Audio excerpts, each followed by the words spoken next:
Okay, well, I am Marcy Darnowski from the Center for Genetics and Society. Wow. And I'm here to welcome you tonight.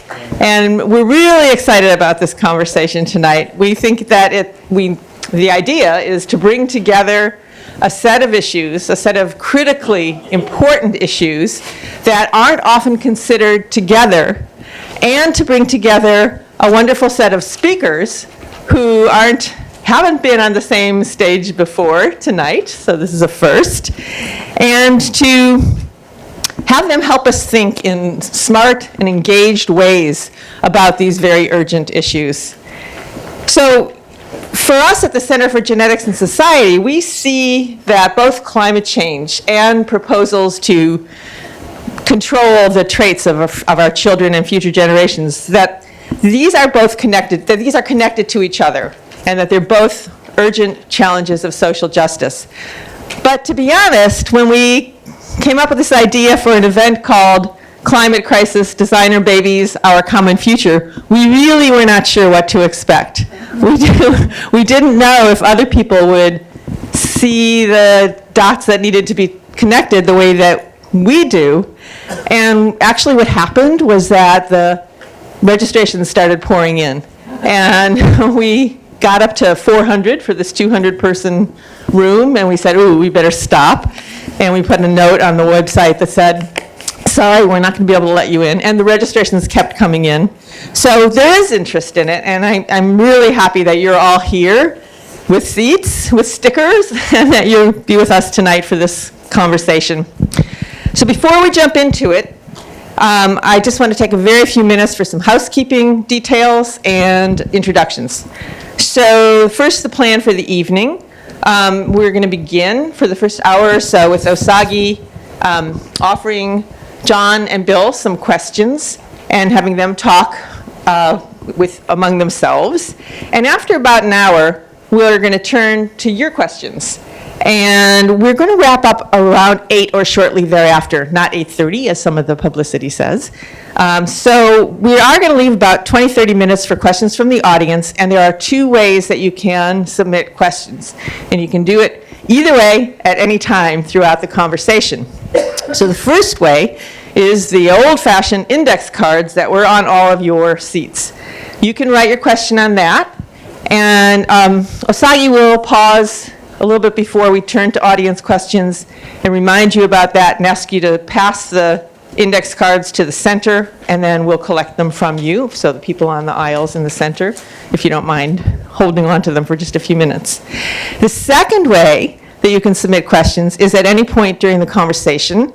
You can email your questions to the Gmail address shown at the bottom of these screens. So it's CCDB1018, which stands for Climate Crisis Designer Babies, October 18th at gmail.com. And we'll try to get to as many questions as we can. 2 more logistical points. Please silence your cell phones is number 1. And number 2, I wanted to let you know that we are recording this event, and the event will be posted on the websites of the sponsoring organizations, and we'll send you an email if you've registered so that you will have that URL. Okay, so now a few words about this evening's co-sponsoring organizations. The Haas Institute for a Fair and Inclusive Society at UC Berkeley is the first. And the Haas Institute brings together scholars, community advocates, communicators, and policymakers to identify and eliminate the barriers to an inclusive, just, and sustainable society, and to create transformative change toward a more equitable world. And we have representatives from the Haas Institute here. John is the director. Osagi is a fellow, a professor. I'm going to introduce him later, so I'll tell you his real title, and the chair of a research cluster from the Haas Institute, and other folks in the audience. The second co-sponsoring organization is the UC Berkeley School of Public Health, whose mission is to improve the health of the most vulnerable populations in California and worldwide. And we have many thanks to give to the School of Public Health for making this wonderful room possible and for making this nice reception that we had just before we started possible. And the third co-sponsoring organization is the Center for Genetics and Society, my organization. And we're an independent social justice organization. We're based here in the city of Berkeley. We work to ensure an equitable future in which human genetic and reproductive technologies benefit the common good. And I invite you and urge you to take advantage of the many resources and riches that each of these organizations has online. So now I want to just very briefly introduce our speakers for tonight.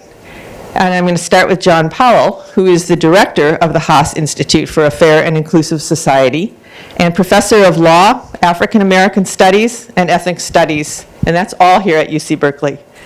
John's writing over the years has focused on issues including structural racism and racial justice, poverty and housing, voting rights and affirmative action, spirituality and social justice, and the needs of citizens in a democratic society. His most recent book is titled Racing to Justice, Transforming Our Concepts of Self and Other to Build an Inclusive Society. And I wanted to add that under his leadership, the Haas Institute has organized a series of biannual conferences called Othering and Belonging, which has the wonderful tagline, Advancing Scholarship, Narratives, Movements, Systems, and Policies that Support a More Fully Inclusive We. Bill McKibben is an author, an environmentalist, an activist. Early in his career, he was a staff writer for The New Yorker. And then in 1989, he wrote a book called The End of Nature, which is widely credited as the first book on global warming for the general public. In 2008, he, with a group of students at Middlebury College, co-founded the organization 350.org, and I think there are some folks here from 350 tonight as well. 350.org is the first global grassroots climate change movement, and it's organized 20,000 rallies in every country in the world except for North Korea. Bill didn't personally organize all 20,000. But Bill has been recognized for his work by the Right Livelihood Prize, the Gandhi Prize, and the Thomas Merton Prize. And he's written more than a dozen books, and the most recent, which actually was the instigating factor for tonight's conversation, is called Falter, Has the Human Game Begun to Play Itself Out? And you'll hear more about that. Finally, I want to introduce Osagie Obasagi. And Osagie actually wears a hat for each of the three co-sponsoring organizations. Two are part of his title at UC Berkeley. He is the Haas Distinguished Chair and Professor of Bioethics in the Joint Medical Program and the School of Public Health here at UC Berkeley. And he chairs, as I tried to say before, he chairs the Haas Institute's Diversity and Health Disparities Research Cluster. He is also a longtime senior fellow at the Center for Genetics and Society. His, a recent book that he's well known for, in 2013 is called Blinded by Sight, Seeing Race in the Eyes of the Blind, which describes how blind people perceive race. And just last year, I had the pleasure of working with him on an anthology called Beyond Bioethics, Toward a New Biopolitics.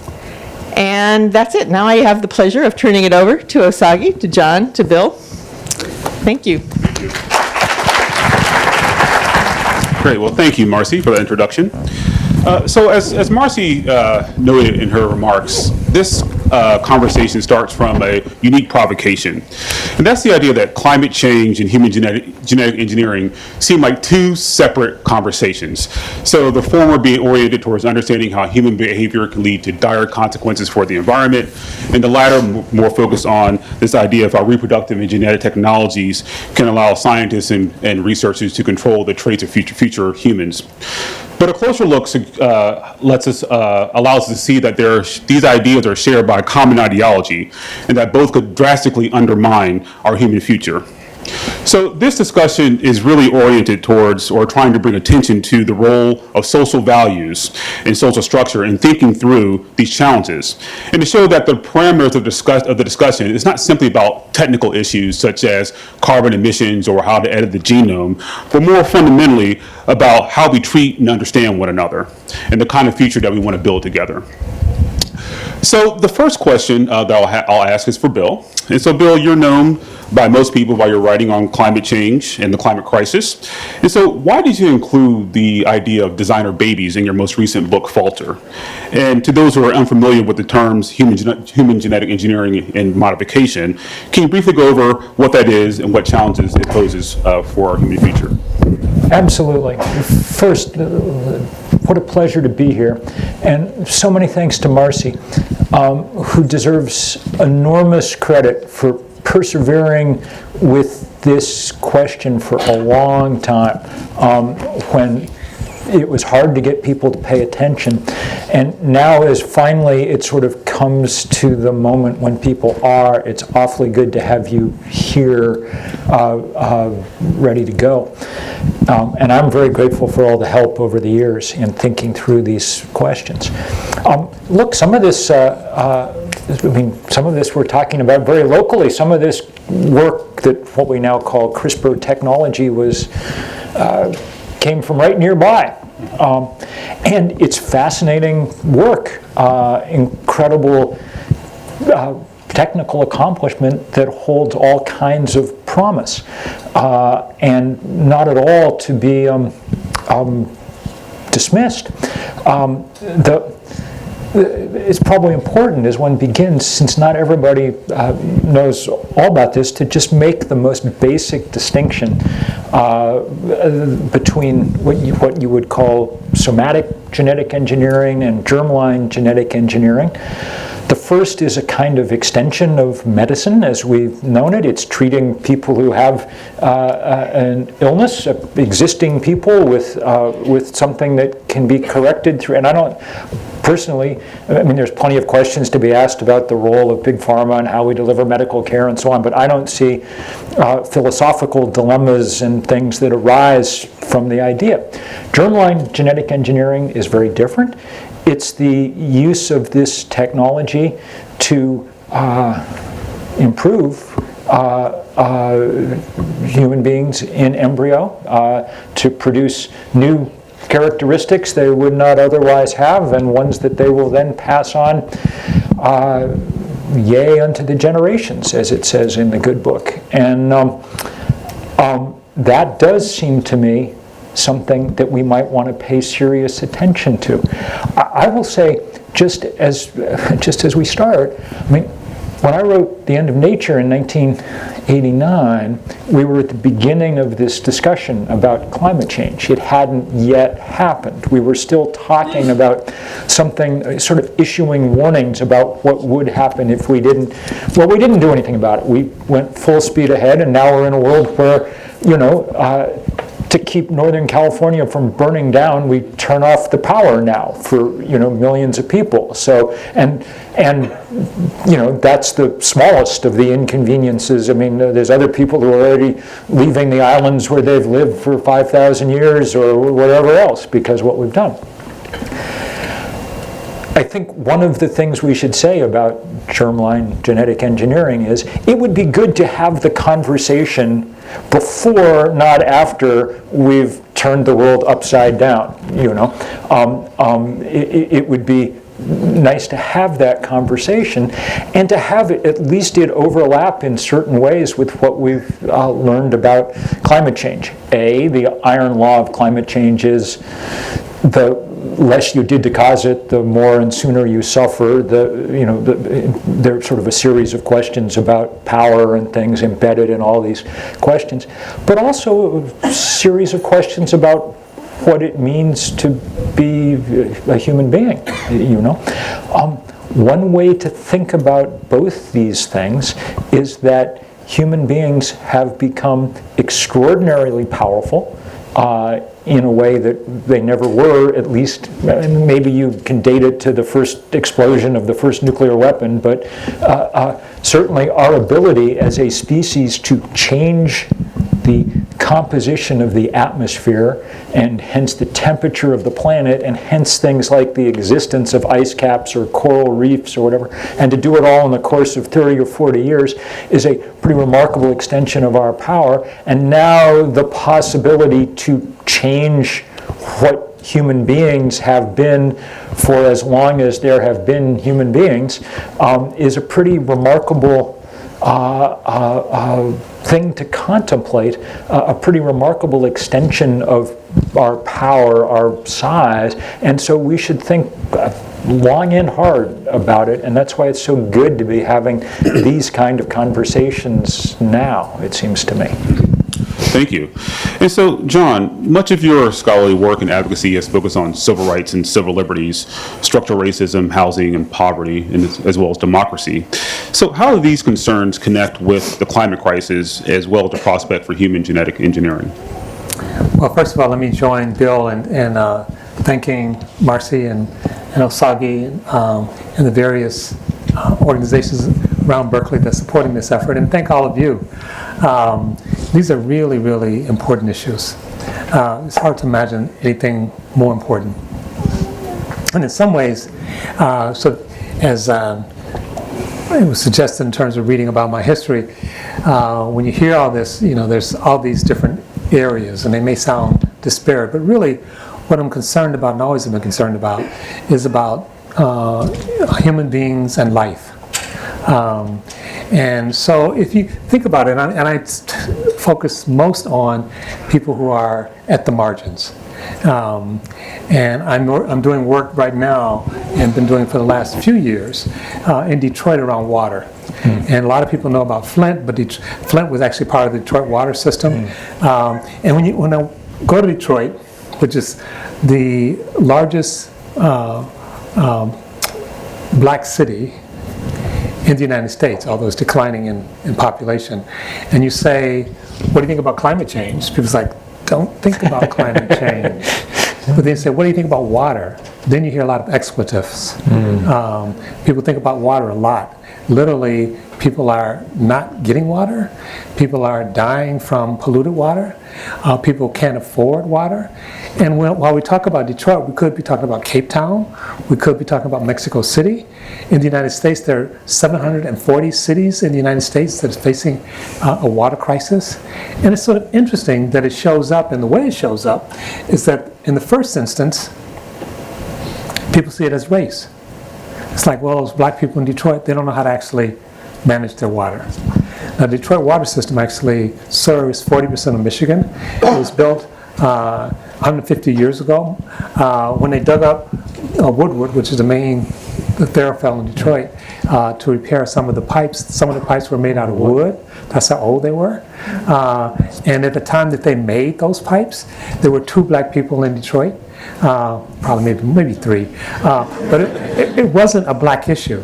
So the way society sort of organized around these issues are in racial terms, and therefore the solution that came out of Detroit was to separate the water system in Detroit from the suburbs. So now you have essentially the black water system in Detroit and the white water system in the suburbs, and it's the same water system. But the rates are different, the way people are treated are different. So these issues are deeply, deeply connected all the time. And as Bill suggested, if you look at the people who are suffering the most in terms of the immediate effects, because all of us will suffer and the earth will suffer, are not just people in Detroit, but people in the southern hemisphere. And they actually express their frustration, their need sometimes in terms of moving. So we now know that climate refugees outnumber war refugees, and the number's going to keep going up. And that gets turned in terms of race. So it's like, why don't those brown and black and why don't those people stay where they, oh, wait a minute, they're underwater. Or their soil is changing. So to me, those issues are so intricately related. And one of the failures is to help people see the relationship, to help people understand the relationship. And 2 other things I want to say about this. And one of the reasons we can't see it in part it's like Detroit. And I know I keep coming back to Detroit. I'm from Detroit. Many of you may know that if you heard me talk before.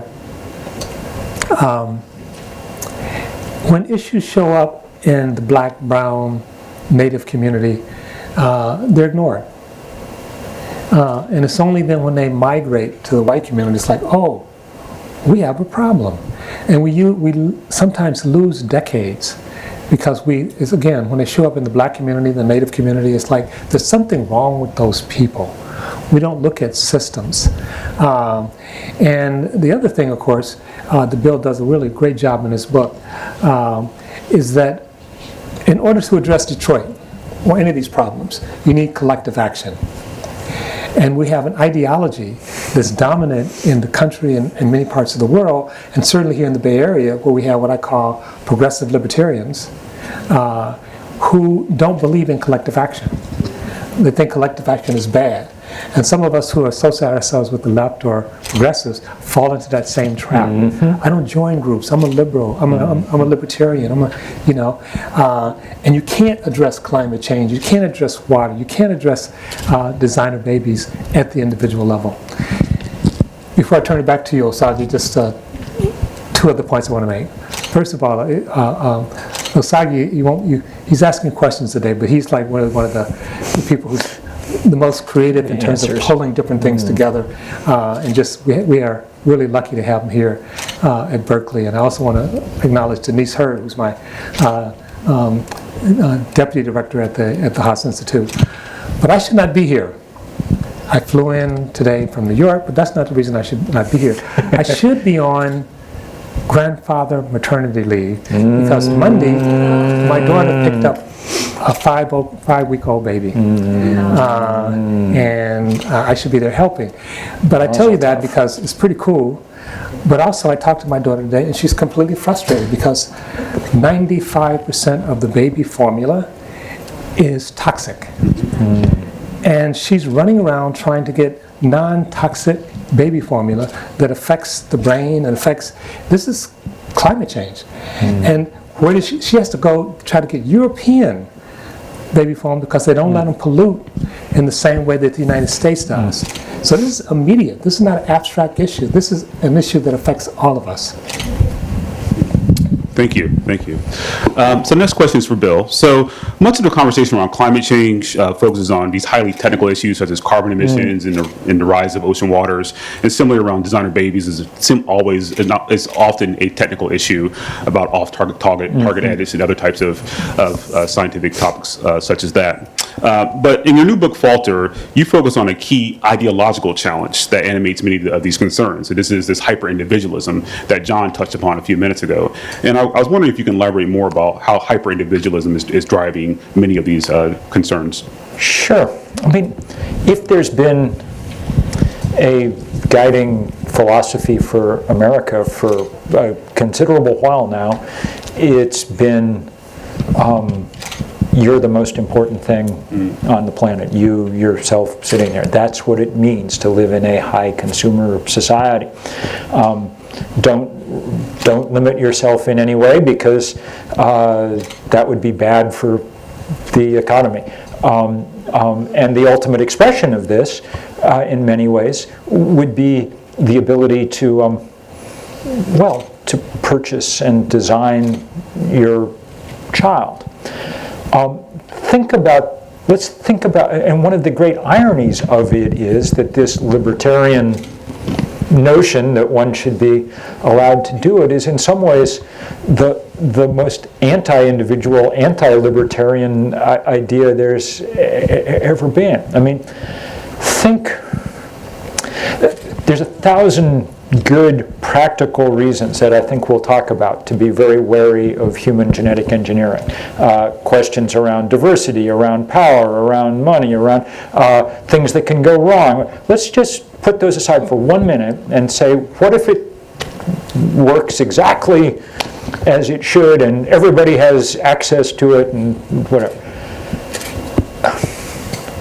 So you go into the clinic and you plop down your $5,000 and tweak your child as best you can. You know, get all the best upgrades, a couple of IQ points, and whatever it is that has been advertised for us. So we're simplifying a little bit here, but this is precisely what the people who write about and fantasize about this industry talk about: selecting traits for your child, personality, demeanor, choosing on a spectrum that and they're not at all fanciful to think about. We know a lot about how you control dopamine and serotonin and things now, so it's not at all implausible to think about. Okay, so you've upgraded your child. Your child emerges.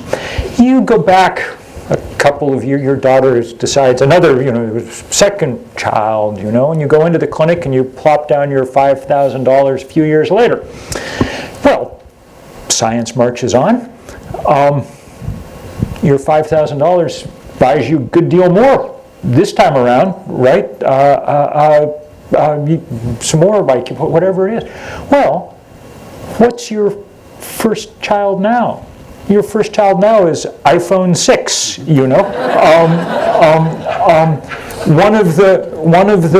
One of the features of a technology is obsolescence.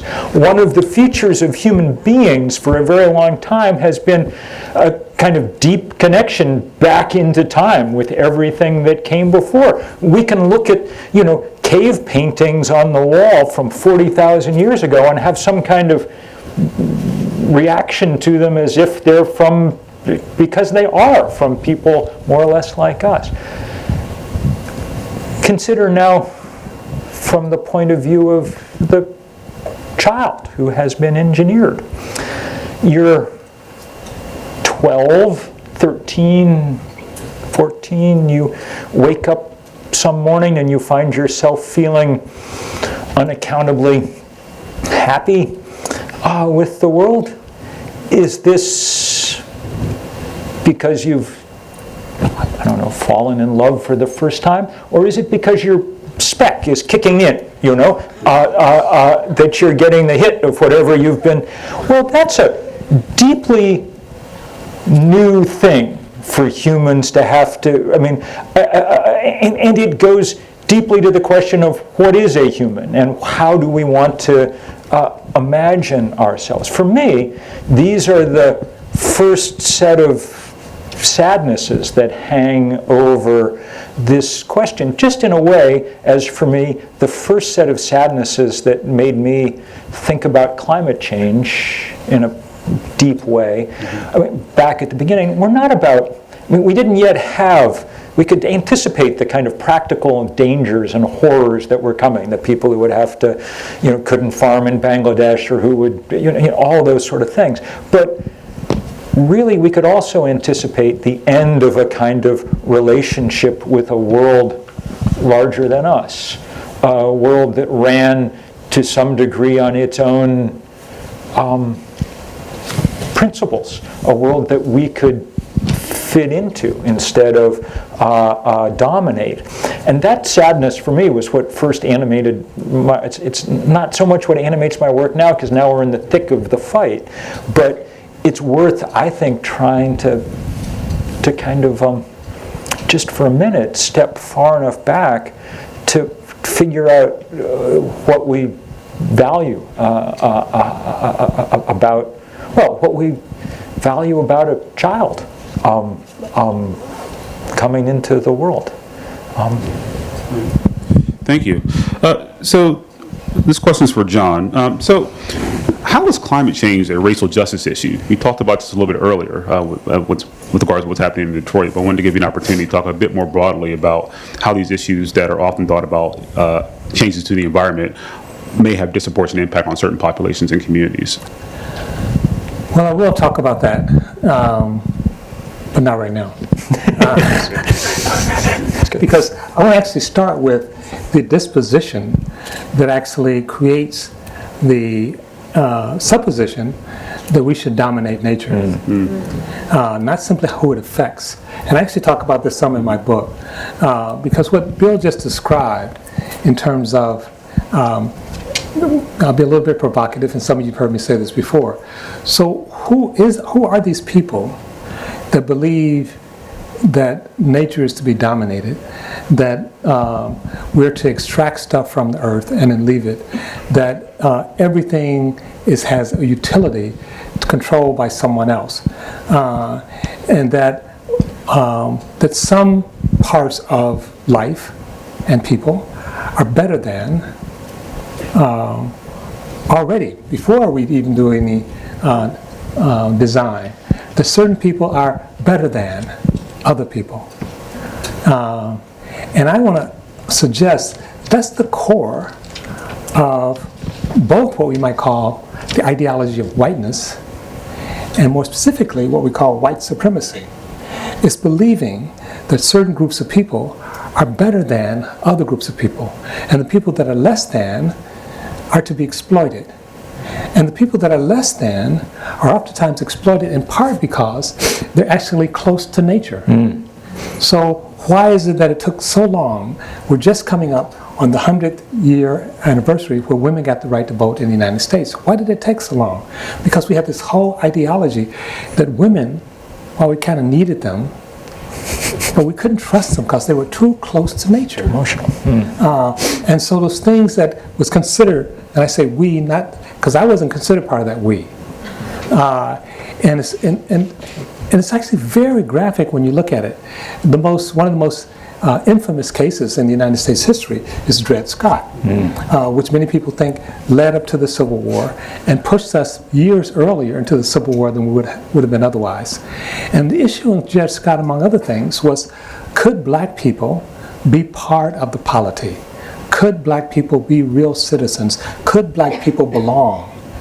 And the Chief Justice of the Supreme Court, Judge Taney, said whether blacks were free or enslaved, it was inconceivable that they could be part of the polity. Inconceivable.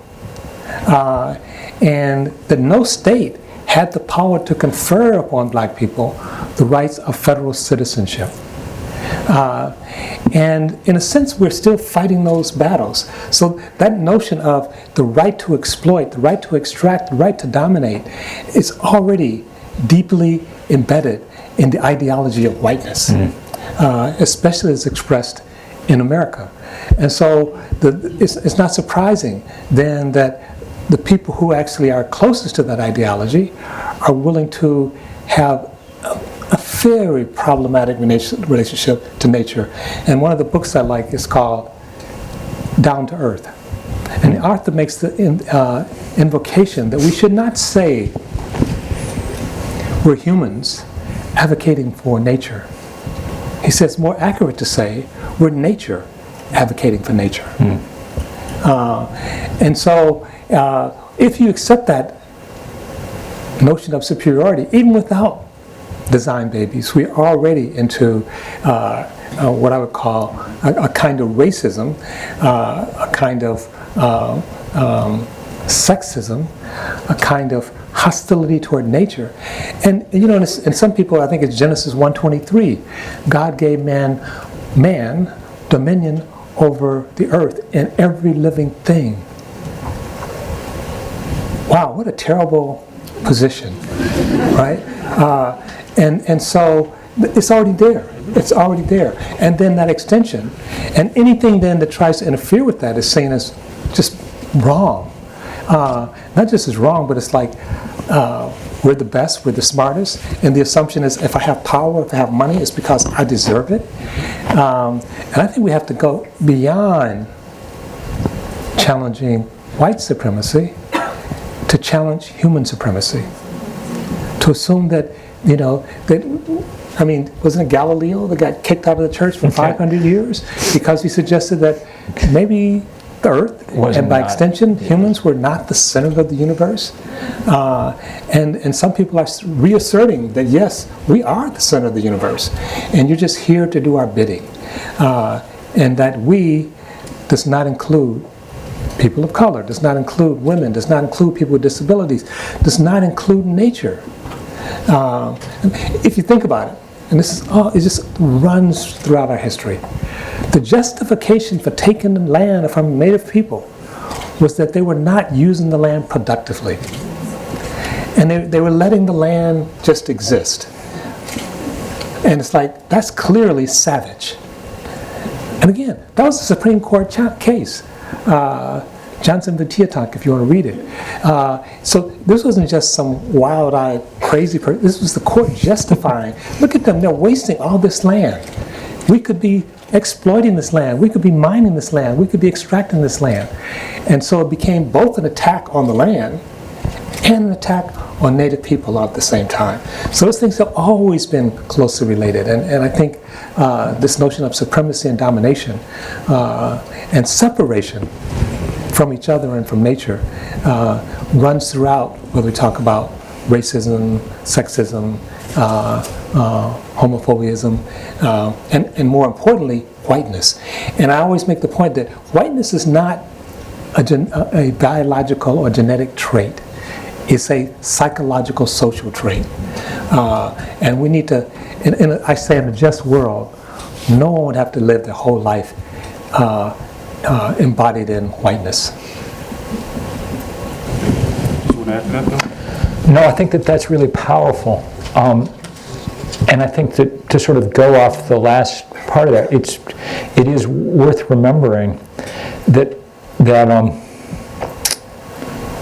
that kind of impulse towards domination appears in a lot of places now in our world. So for instance, the first 2 designer children in the world were born last year in China. And the Chinese seem to have adopted, well, at least that doctor had, but of course he was working, as it turns out, hard with a lot of Bay Area collaborators to accomplish what he was accomplishing. And it's been good to see that there was at least, and I think Marcy and her colleagues are responsible for some of this, at least some good pushback against that as it emerged, that it kind of started to shock the conscience a little bit of, I think that there probably were some scientists who were beginning to say to themselves, what are we on the edge of unleashing here? Just as people are beginning to understand what on earth it is we unleashed as we, in the developed world, dug up as much carbon as possible and burned it to get as rich as possible. And now it's entirely true, as I said before, that the first, this is the greatest single injustice that we've ever figured out how to do.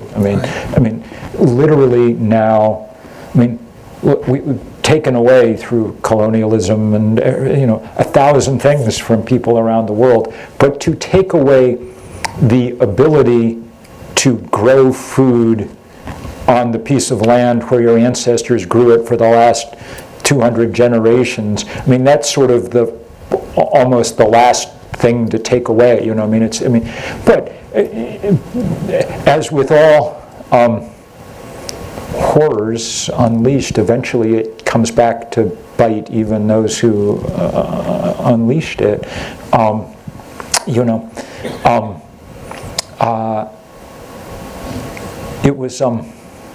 It was remarkable last year to watch a California city, literally called paradise, literally turn into hell inside half an hour. And those kind of scriptural overtones date right back to Genesis 1:23 and some because we did not do what we were told in Genesis 2. We failed to dress and keep this garden that we had been given, and instead sought to take from it everything we could. And now that we're going to do the same thing with the kind of wilderness that's represented by the genome,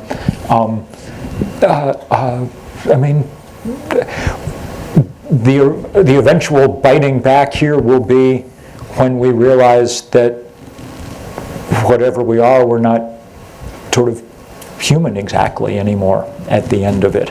And that will be a profound, I think, moment of reckoning for everyone, if indeed we're still sort of in the business of reckoning anything, if we still have if we still have that, if our serotonin hasn't been turned up so high that we're just pleased with whatever's going on.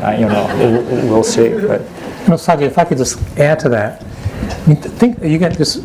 I mean, the examples are replete once we start looking for them. So think about enslaved black women.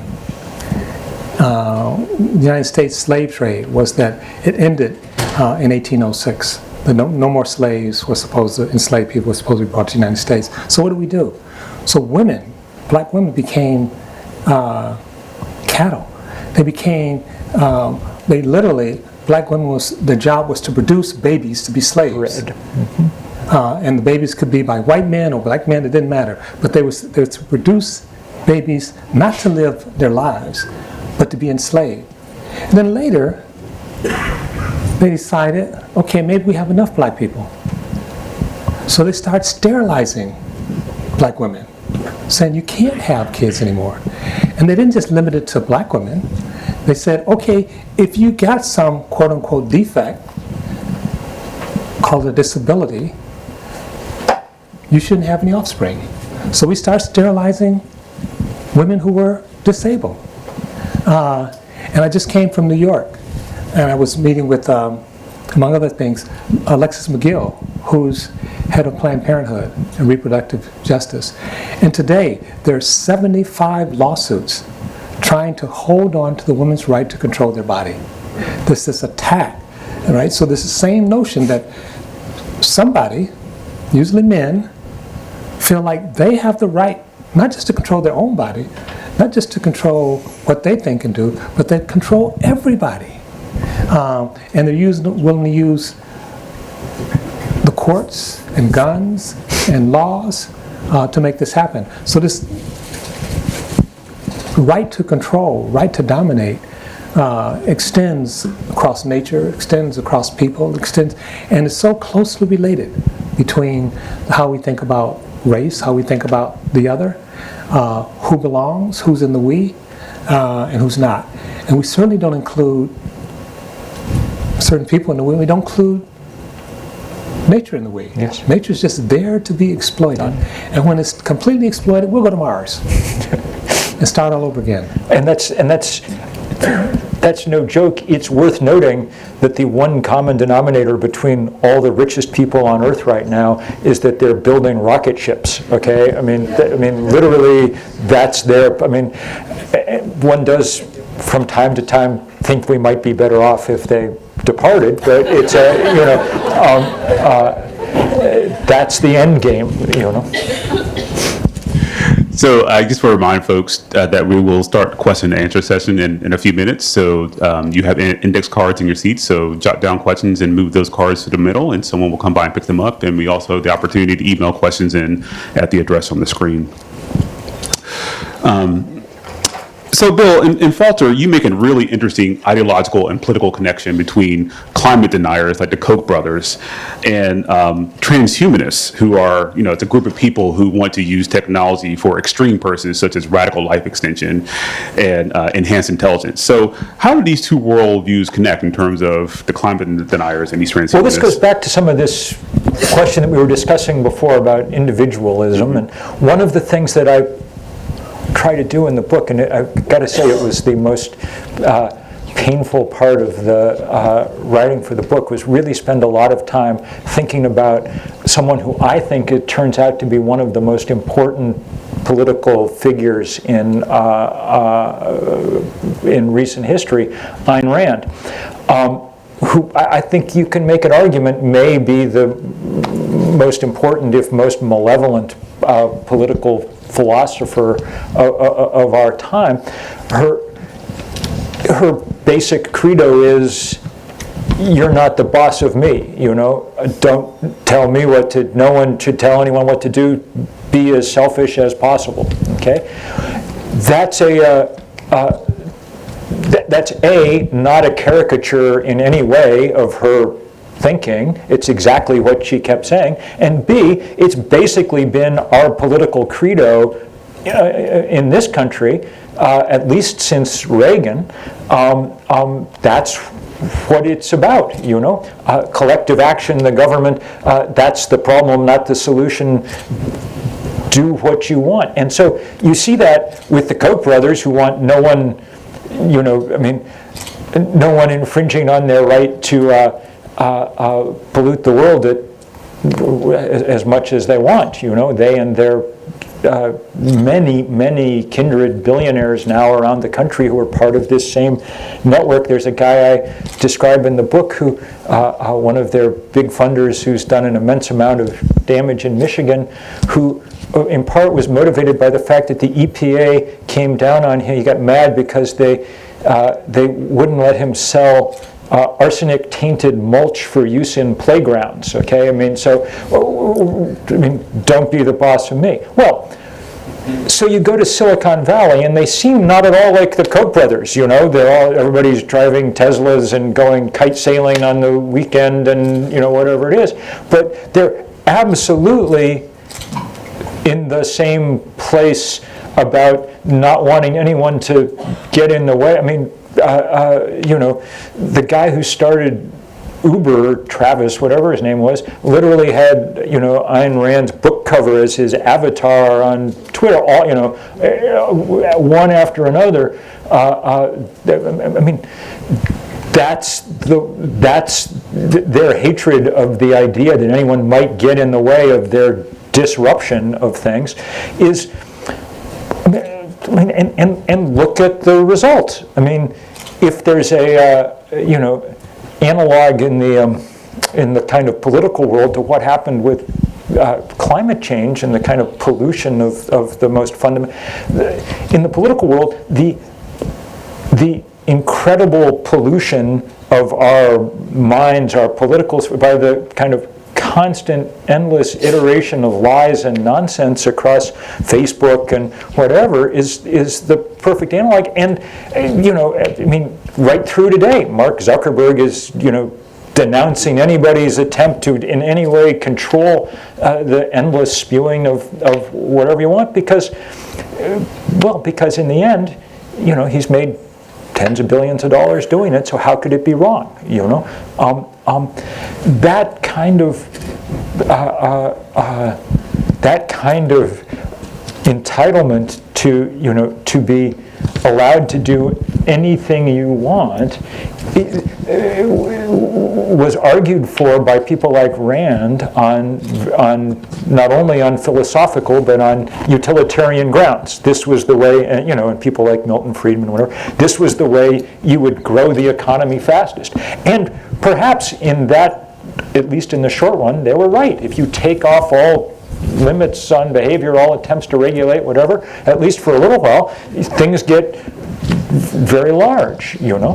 If that's your only goal, at least for a little while, that's probably what to do. But it turns out that, I mean, it turns out that if your philosophical system melts the polar ice caps, that's a bad sign, okay? That perhaps you need a different philosophical system. And I think at this point, every possible amber light is flashing. But that's why it's so important to have this discussion around things like designer babies now, because that's the ultimate expression of this. And interestingly, and this goes to what you were saying about libertarian, progressive libertarians and things, there are people who say, plenty of people who say, don't tell me what to do with my kid, you know, it's my baby, don't, and many of them are progressive, don't interfere, you know, I just want to do what I want to do. Okay, just let it be said, and I sort of was saying this before, even if you are an arch libertarian, no one ever thought of anything less libertarian to do than exert extraordinary control over what your offspring will do, feel, think, be, look like. You know, I mean, that's, you know, no king has that kind of control over their subjects, you know. So these questions around control and power and individualism are at the heart of, I think, both these crises. Hey, John, did you have thoughts on this?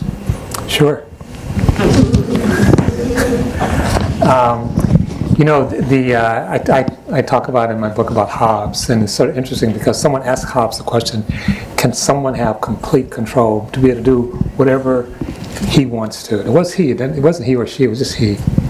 And Hobbes said, yes, one person. That is, only one person could have the power to do whatever that person wanted to, and everybody else becomes subjugated to that person. Of course, part of what Bill is suggesting is that we're deeply, deeply interrelated. That if I burn coal on my land and you live next door, it affects your lungs. When I throw plastic in the ocean, it doesn't stay in my ocean. The whales, the dolphins, the things that we live with, and things that depend on, that our lives depend on. So the sort of inconsistency of the libertarian and sort of weak intellectual greed that runs through. I mean, it's easy to sort of attack the Koch brothers, and although they were extremely effective. And then one question is, why were they so effective? And it was deliberate. It wasn't just accidental. I mean, they tried some things, they failed, they tried some things. They wanted no government taxing them, they wanted no government regulations. And it was an ideology that they were deeply embedded in, and they spent billions perfecting it. And then we have a different version of it here in the Bay Area, where people are constantly basically saying, I don't want anyone telling me what to do. I don't want anyone telling me what to drive. I don't want, if I don't want to wear a seatbelt, that's fine. And so, and in the United States context, it's profoundly tied up with race, profoundly. The United States is exceptional in its extreme individualism. Exceptional.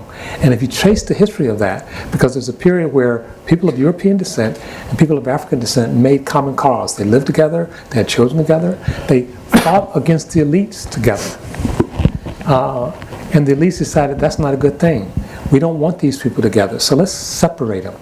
And the whiteness that came out of that was really the middle stratum. It's like, okay, you're not enslaved anymore. And in fact, you have a new job, and there's two primary functions of your job. One of them is to police your black brothers and sisters that yesterday you made common cause with them, and they created the slave patrol, and you were drafted into patrolling those people who literally a few days ago were part of your tribe. And the other was allegiance to the elites. And so I try to remind people that whiteness in the United States was not the top of the heap. It was actually the middle stratum in service of the elites. And that's exactly what the Koch brothers have been able to do. Yep. They keep sort of, and that's what's so insidious. And what you get is, you get anxiety, you get Trumpism, you get guns. I mean, last thing I said about Hobbes for now. Most of you probably didn't read Hobbes this morning. That's understandable. Hobbes' idea was that in the state of nature, we were in a constant war of everybody against everybody, because his idea of people left to their own devices, they would just kill each other. He had no idea of how that in hunter-gatherer society, people did not kill each other, but that's, it was counterfactual. In a state of nature, we all kill each other. So we come into a society for the purpose not to be solidarity, not to have belonging, not to connect to each other, but to protect our stuff from each other. Our government's role is to protect our stuff from each other. I know you're after my stuff, so I'm going to get government to stop you. But then Hobbes said, but wait, we can't trust government. Who's going to protect us from government that's supposed to be protecting us from the other person? And out of that comes the idea of guns. So we need guns to protect us, not just from each other, but to protect us from government. And think about this, in the United States, outside of the military and outside of the police, and the rapid expansion of guns happened after the Civil War. You got a lot of black people wandering around now who are no longer enslaved. Oh shit, we better get guns. We, meaning white people. And there are 400 million guns outside of the military and outside of police in the United States today. People trying to protect themselves. It's not working out so well. Thank you. Bill, did you have anything to add? No, that's Okay. nothing to add to that. Right. Okay. And I really want to encourage folks to check out John's work on othering and belonging that really explores these ideas in more depth. It's a really interesting way to think about the arrangements that we have in society right now. Bill, in your book Falter, you talk about this idea of leverage, or the ability to kind of fundamentally alter, fundamentally and permanently alter the way that fundamentally and permanently alter the world in ways that cannot be changed. So I was wondering if you could describe this idea, and moreover, how does leverage, in a sense, lock in inequality? And do you see any similar dynamics between the concerns around climate change and those with CRISPR-Cas9 and gene editing with regards to leverage being a way to frame the way that inequality gets locked in? Sure. Well, I mean, let's first just say we live in a time of enormous leverage.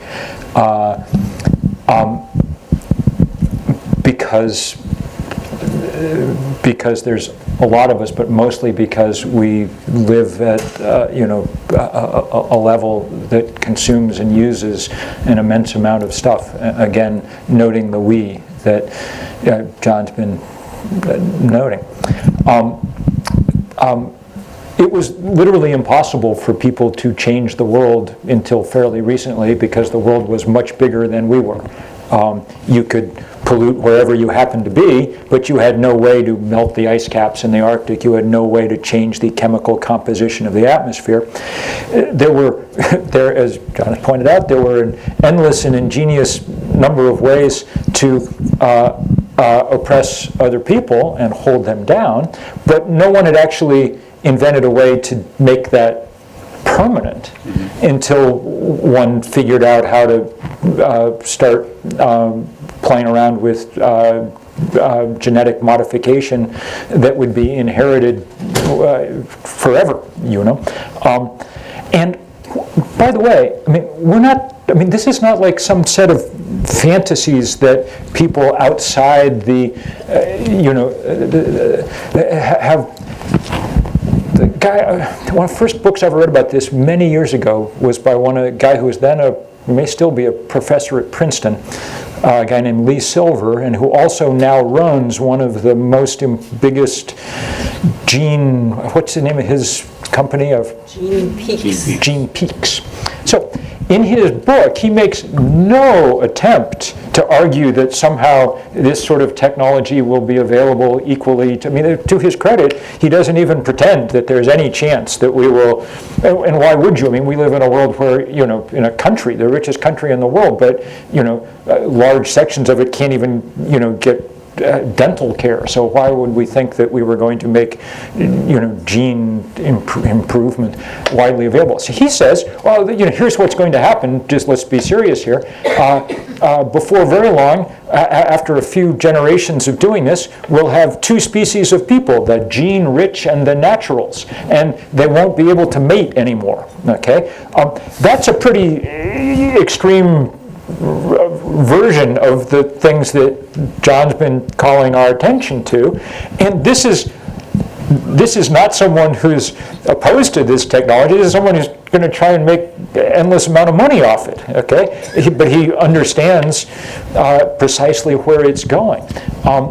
There's that lock-in is precisely why we should think about this first, and you can see what happens if you don't think about things in time by looking at climate change, because we're now locked into a lot of things.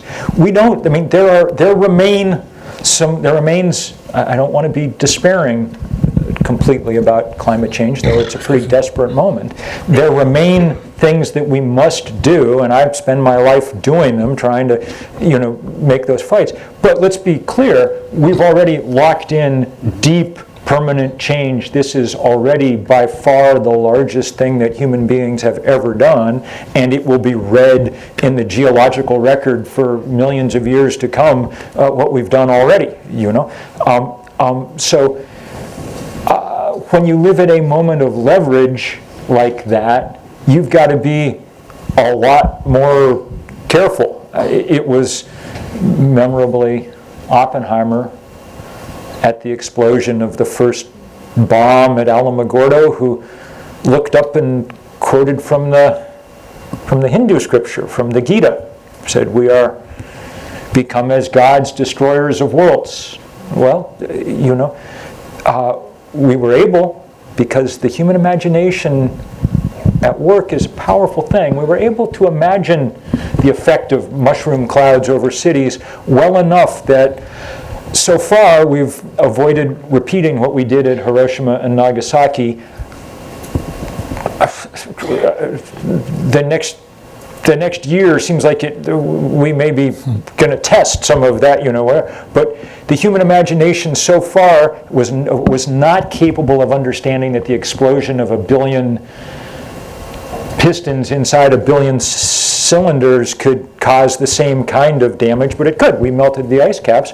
The human imagination so far is not yet, I think, capable of understanding that CRISPR technology used unwisely is capable of remaking human beings into something else.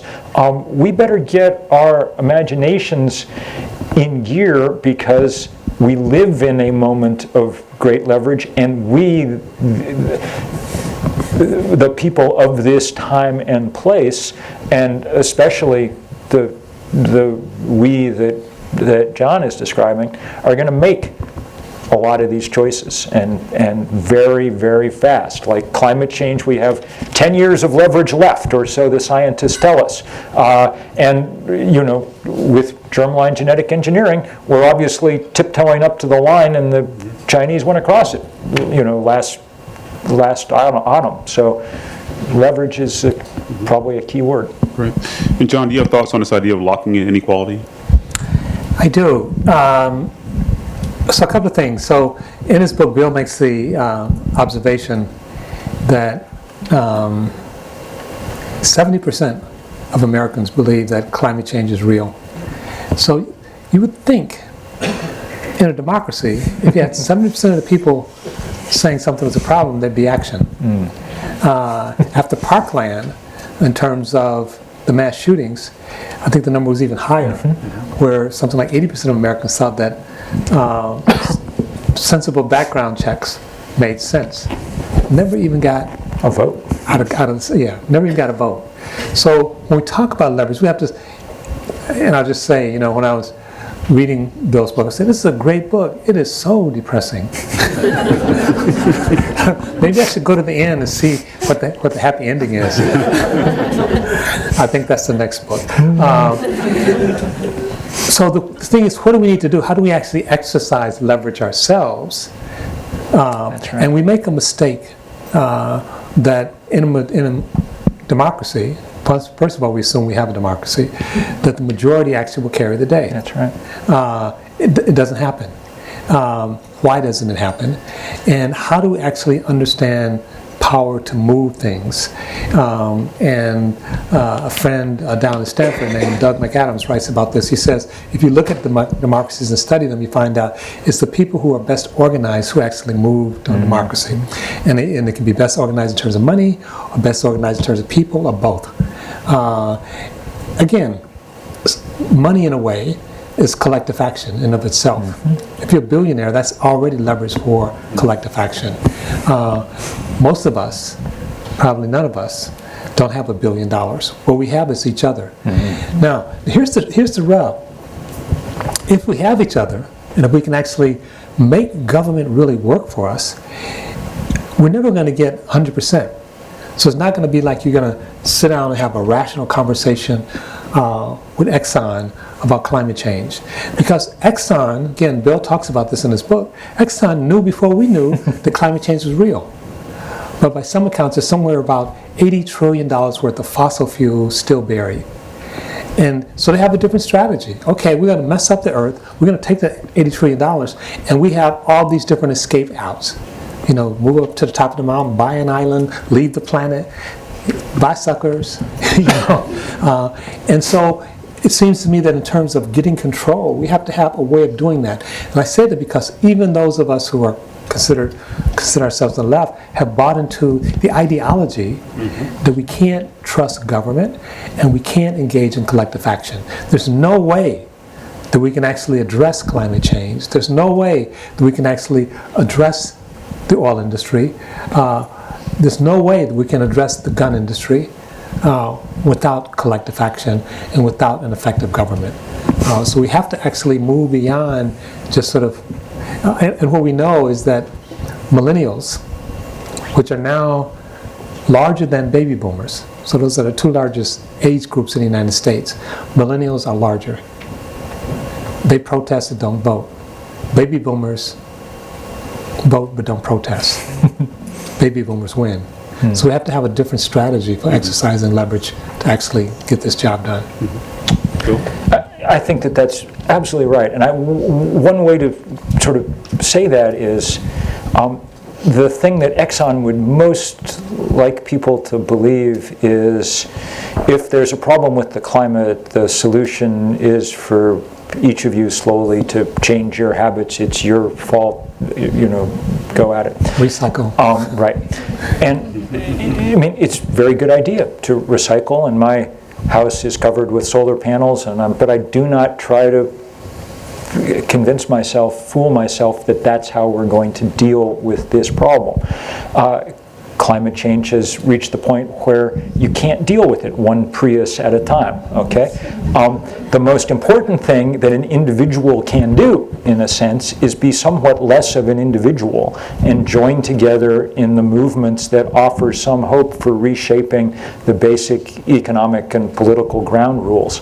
And that's, you know, that's hard, and that's also possible. And there are reasons for hope at the moment. I mean, I've spent much of the last stretch helping organize these climate strikes that we saw in September with 7 million people in the street, and it was great fun to get to work, get to know a little bit, and work with people like Greta Thunberg and all the young people around the world who have been just doing, there are 10,000 Gretas around the planet doing fantastic work.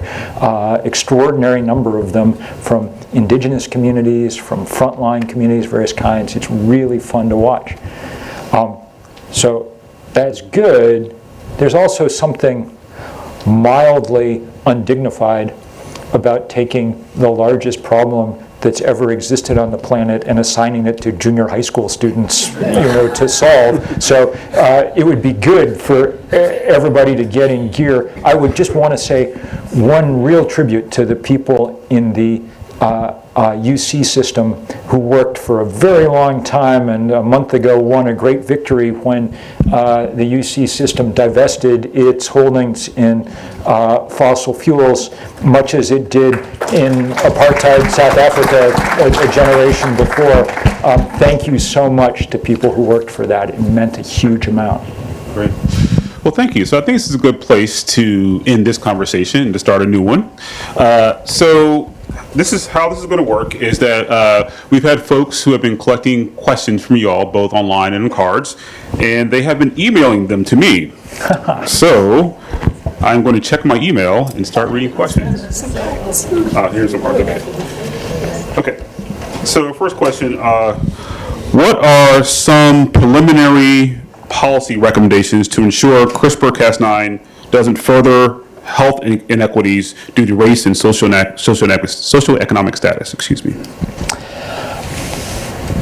Well, if you ask me, I think actually this is, I mean, I think we sort of know where to draw the line, at least for now. And I mean, literally, it's you draw the line at the germline for now, it seems to me, and say, don't make heritable genetic modifications in embryo.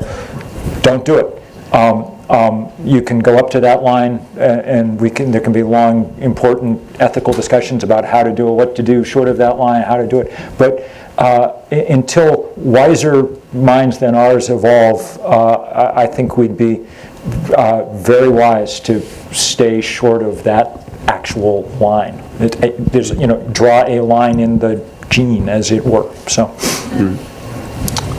Yeah, I agree. I worry though because don't think it'll work.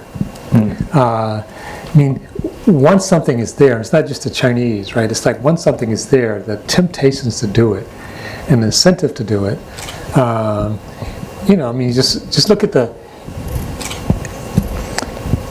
what's happening here at Berkeley and around the country, where parents are cheating to get their kids in good schools. Right. So if you're a billionaire parent, and let's say you have a son or daughter who has an IQ of the greatest genius in the world, Donald Trump, you might say,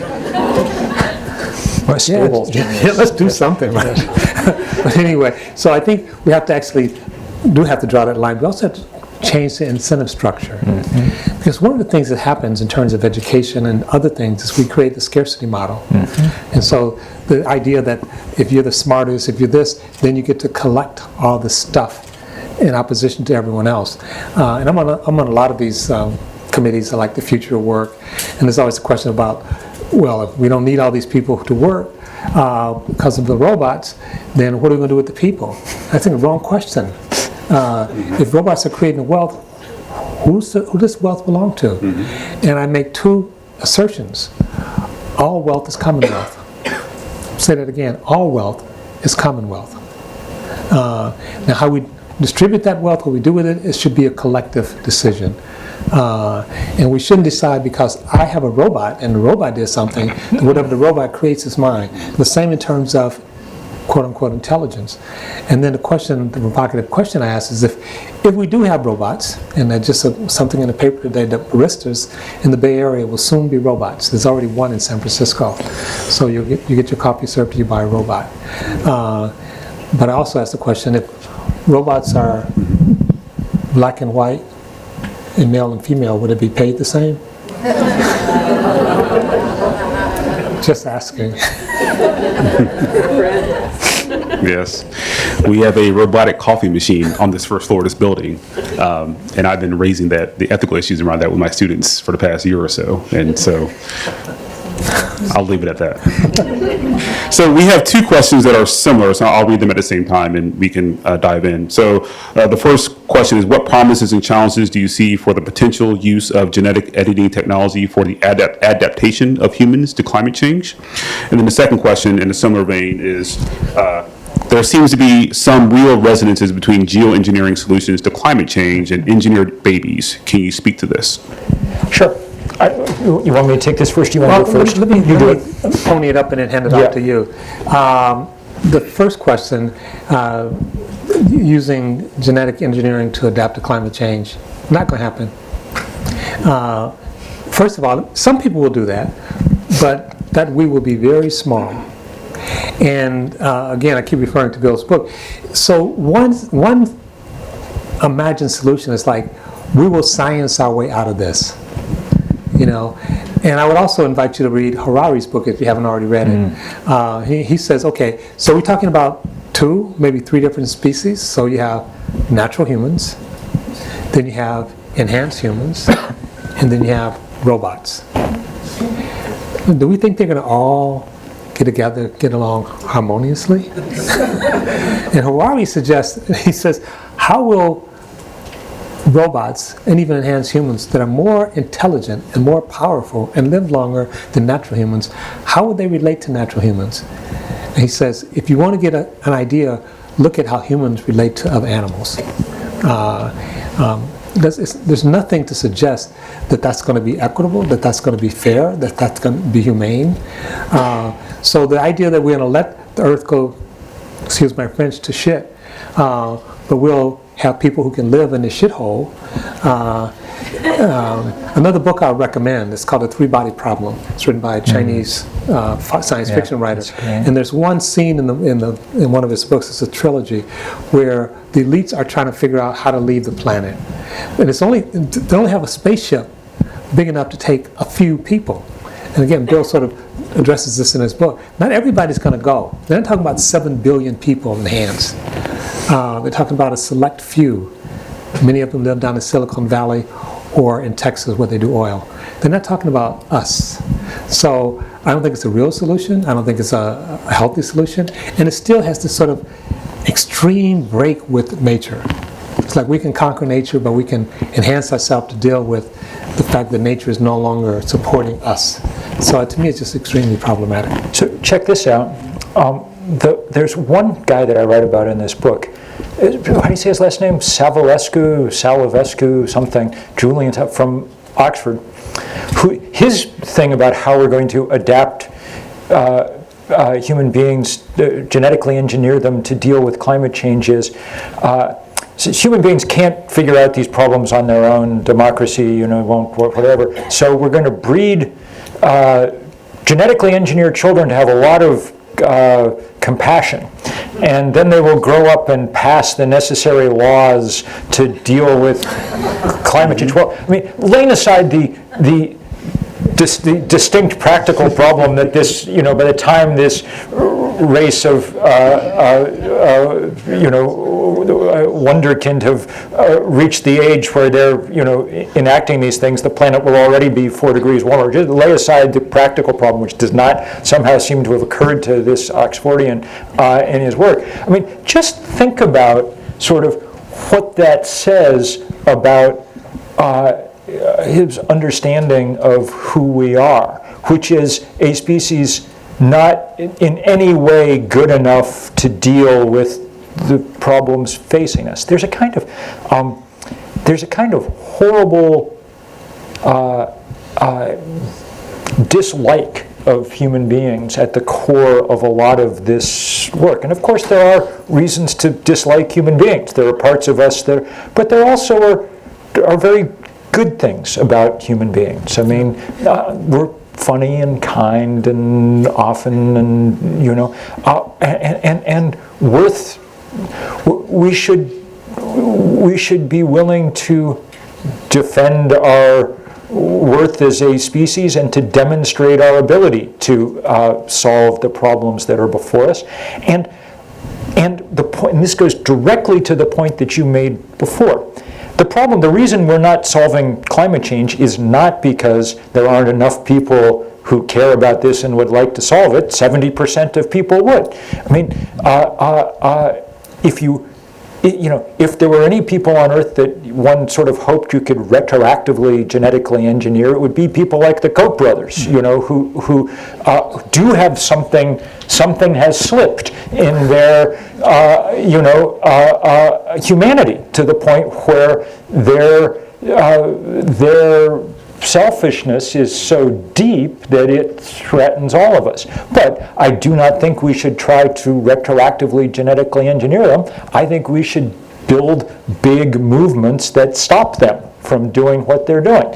We're getting ready as the spring comes on to launch. I just had a piece in the New Yorker about the way that the biggest financial institutions in the world are deeply implicated in the funding of the ongoing destruction of the planet.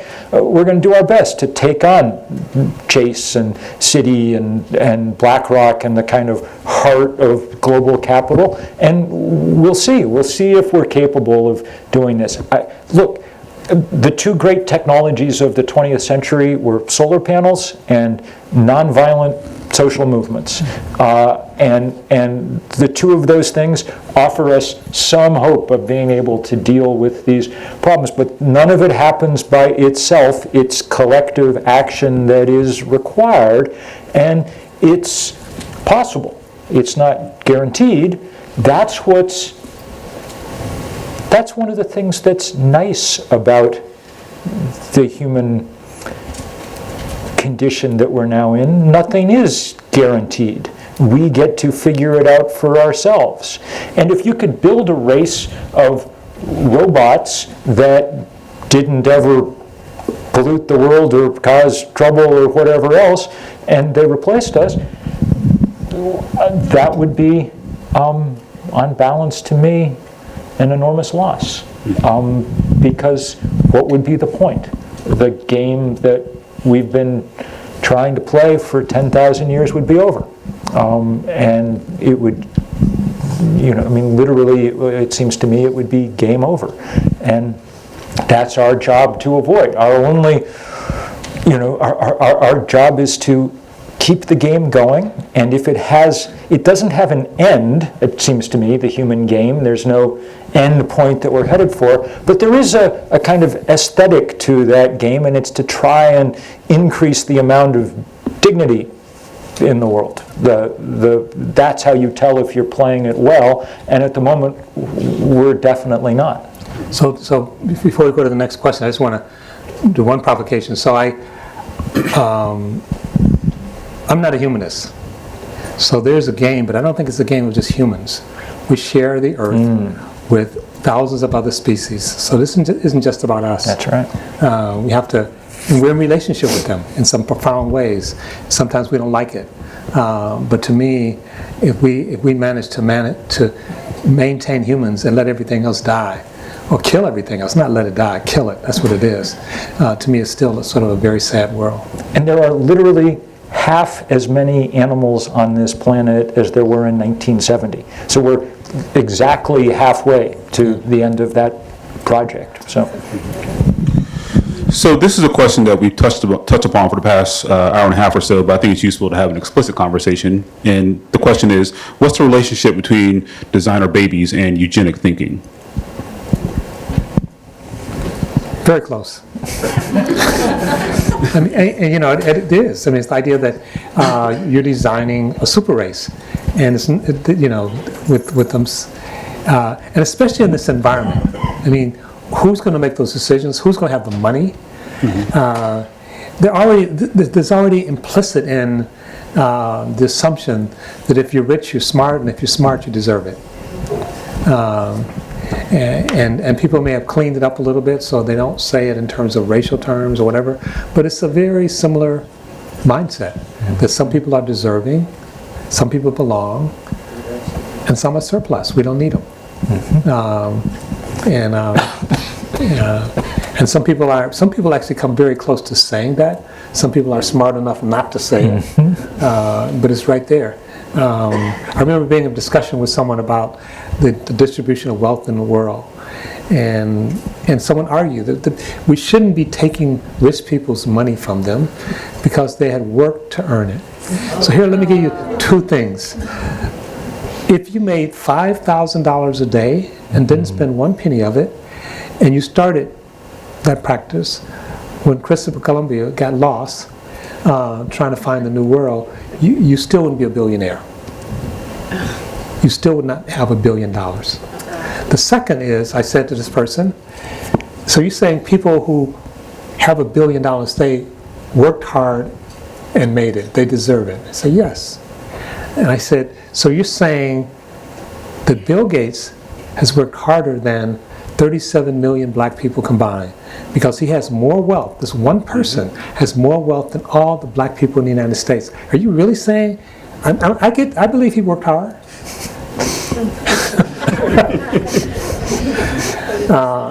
But the ideology that if you're rich and you're smart, I think that's one of the things that people who organize around Trump, he must be smart because he's a billionaire.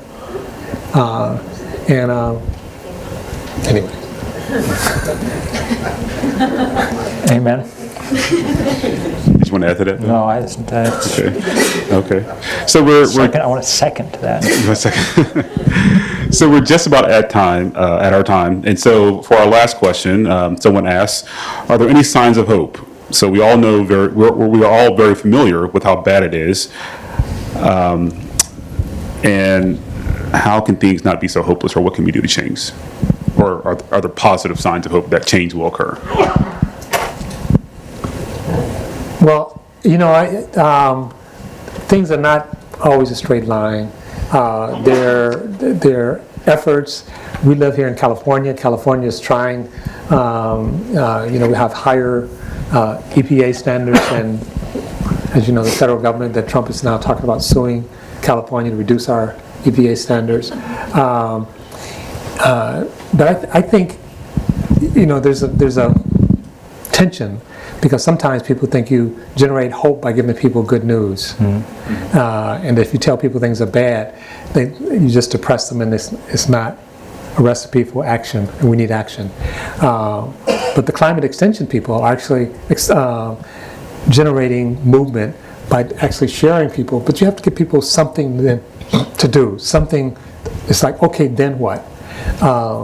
And I think the then what has to be willing to be fairly radical, because sometimes we're hemmed in by, we're willing to make change, but we're not willing to, again, Bill, I love the fact that a lot of economists will say, well, we're willing to make change, but we can't slow down our gross national product. In other words, we still have to grow at exactly the same rate.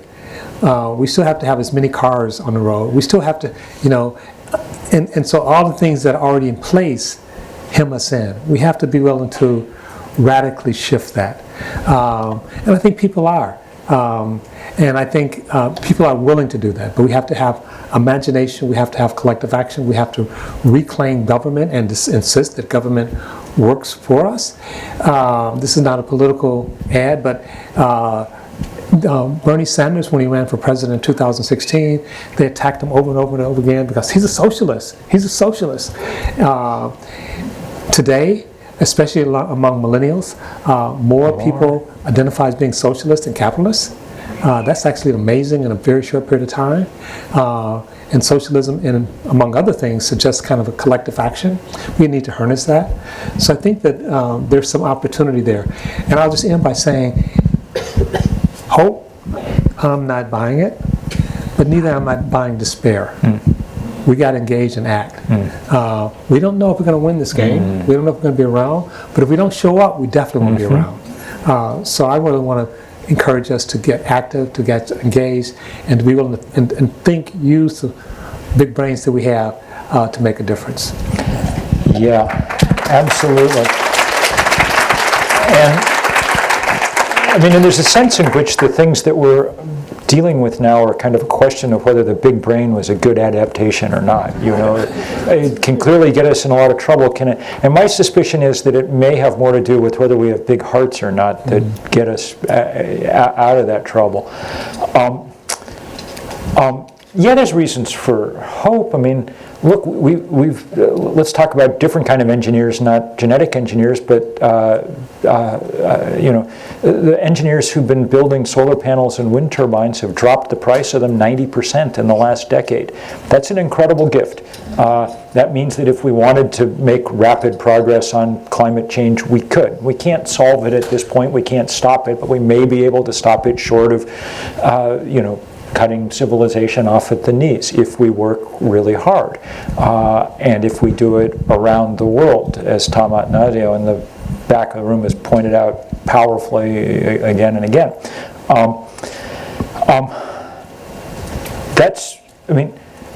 So that's hopeful if, as you say, we then decide to act on it. That's the question. And it's not like humans have not faced deep existential threats before. Our parents' or grandparents' generation faced the threat of fascism in Europe. And people had to cross the Atlantic and either kill or be killed in order to deal with it. And we don't have to do that. No one is asking you to go, shoot someone in order to get renewable energy built. Just the opposite. We need to work together in a broad global cooperation to get something done. That's the challenge for our time. But we have to engage at the same kind of level. We have to really engage. The planet is way outside its comfort zone, so it's time for us to be outside our comfort zones, not just doing the obvious easy things, but doing the hard things that movements demand. And the other thing that we have to do is actually do the hard work of thinking. That's where we are right now around these questions of genetic engineering. It's a question of not ignoring something until it's past the point where we can't do anything about it.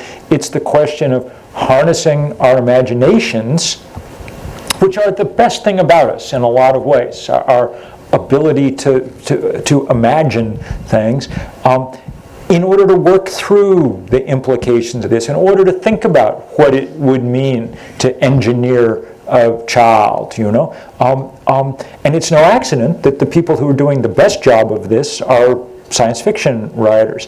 They're almost the only people in our society who have the job of figuring out the relationship between technological change and individual human characters, people. And it's no wonder that science fiction went from being, you know, kind of Buck Rogers gee whiz kind of stuff to being the most dystopian, you know, part of the bookstore, because these technologies are too big. They overwhelm human beings, you know. The ability to have a character who is a recognizable human being begins to, you know, in those kind of tellings, they exist only in resistance to these kind of dominating technologies. So there's hope for the moment. That's where I want to end, by reminding us that neither of these are problems like the kind of problems that we're used to dealing with, where you get to just keep coming back at them over and over and over again. We've got lots of difficult problems like that. Donald Trump tries to take away everybody's health care, and so people suffer and die and go bankrupt, and that's terrible. But it doesn't mean that at the end, you know, when reason returns to our political life, it will be impossible to pass healthcare like every other industrialized country in the world has. Eventually we will. Climate change and the germline are not like that. There are tipping points past which we go where there won't be an ability any longer to deal with. No one has a prescription for how you refreeze the Arctic once you've melted it, you know. And so these are time-limited problems that demand our attention now, precisely because they ratchet in only one direction. And that's why it seems, you know, I mean, I did not grow up with the expectation that I was going to be fairly routinely landing in jail. You know, that was not part of my life plan. But it seems to be where occasionally I end up now, because these things seem deeply urgent, and because for people who look like me, going to jail's not the end of the world. It's always the end of the world is the end of the world, you know, and hence one does what one can. It's good to be hopeful, but you have to earn the hope, and that's, I mean, I think that's where we are, and I feel like we've earned a certain amount of hope tonight just by kind of raising and talking about these questions, and the actions, subsequent actions of the people in the audience who've been listening to us will determine whether that hope has, you know, justification or not. I look around at you all and am pretty convinced that you're already doing the right things, and you're likely to continue doing them. Just amp it up some, please. So thank you very much.